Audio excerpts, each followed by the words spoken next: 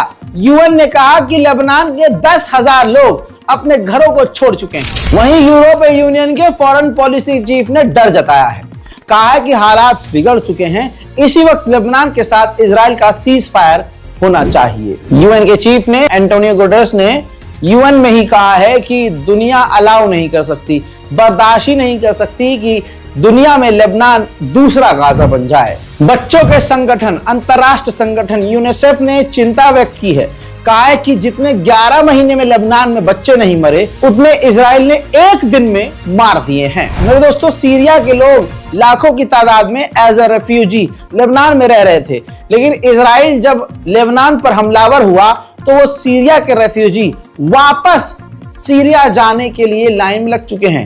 Airport पर खतरनाक भीड़ लेबनान के देखी जा सकती है, देख लीजिए।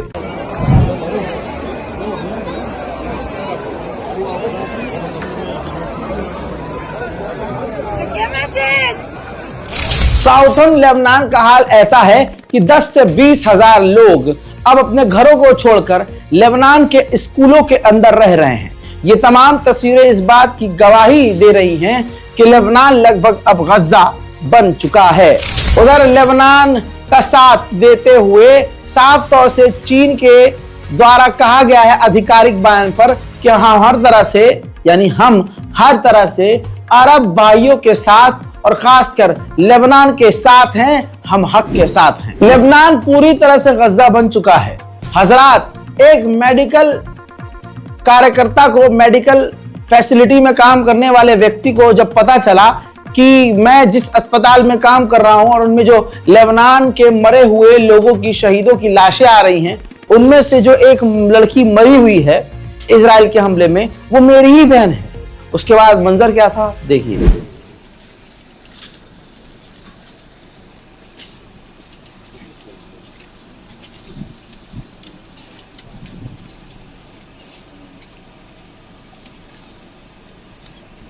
इजराइल ने अपने डर पर भरम मारते हुए कहा है कि लेबनान में हर कोई हमसे डरा हुआ है, हर इंसान हमसे दहशत में है, हम किसी को भी मार सकते हैं, हसन नसरुल्लाह भी हमारे निशाने पर है। उधर लेबनान के अंदर इजराइल के हमले में वही तस्वीर है जो गाजा की। ये एक लेबनीज पत्रकार है, इजराइल के हमलों में शहीद हो गए हैं। हकीकत यह है कि लाखों की तादाद में लेबनान के लोगों ने अपने अपने घरों को छोड़ दिया है। अब जो लोग अपने इलाके से भाग रहे हैं उनको रास्ते में लोग मदद भी दे रहे हैं। अब्दुल्ला सलामत कौन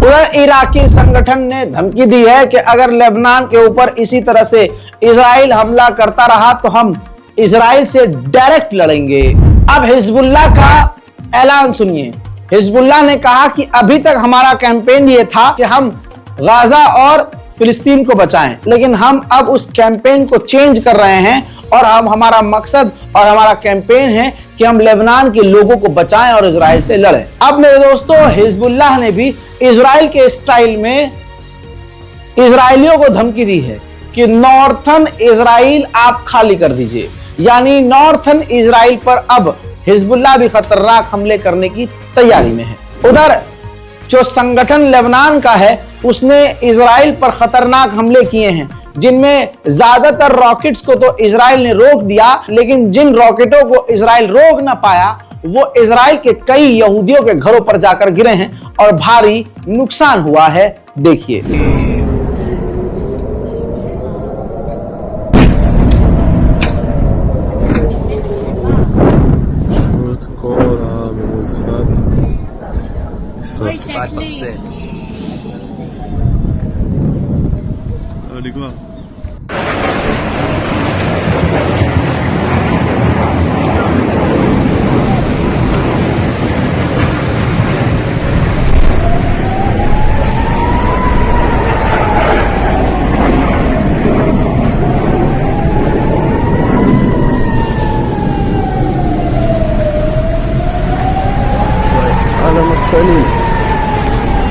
קבלו הכל שריפות ממול הבית שלי.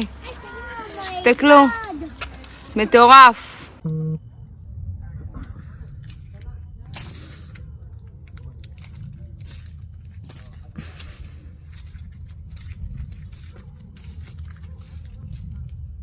עובדת חצי יום, לפי מה שאני מכיר, יכול להיות שזה השתנה בזמן האחרון. יש להם שם גם ילוק אז דבר גז גדול.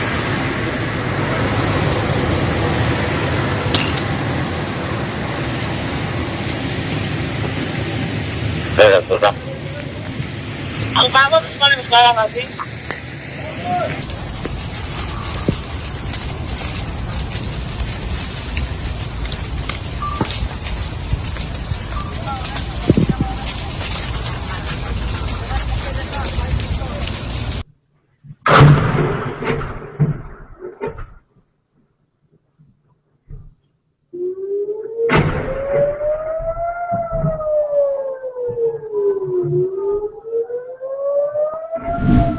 मेरे दोस्तों, 570 लोग लेबनान में शहीद हो चुके हैं और लगभग 5000 से ज्यादा लोग बुरी तरह से इजराइल के हमलों में घायल हैं। हजरात मोहतरम, इस बारकोड का फिलिस्तीन और गजा की मदद के लिए इस्तेमाल कीजिए। इस रिपोर्ट को शेयर कीजिए। हमारे चैनल रजाग्राफी अनस्क्रिप्टेड को सब्सक्राइब कीजिए ताकि मिडिल ईस्ट की अहम जानकारियां आप तक पहुंचती रहें। मैं हूं रजा, आप देख रहे थे रजाग्राफी अनस्क्रिप्टेड। जय हिंद।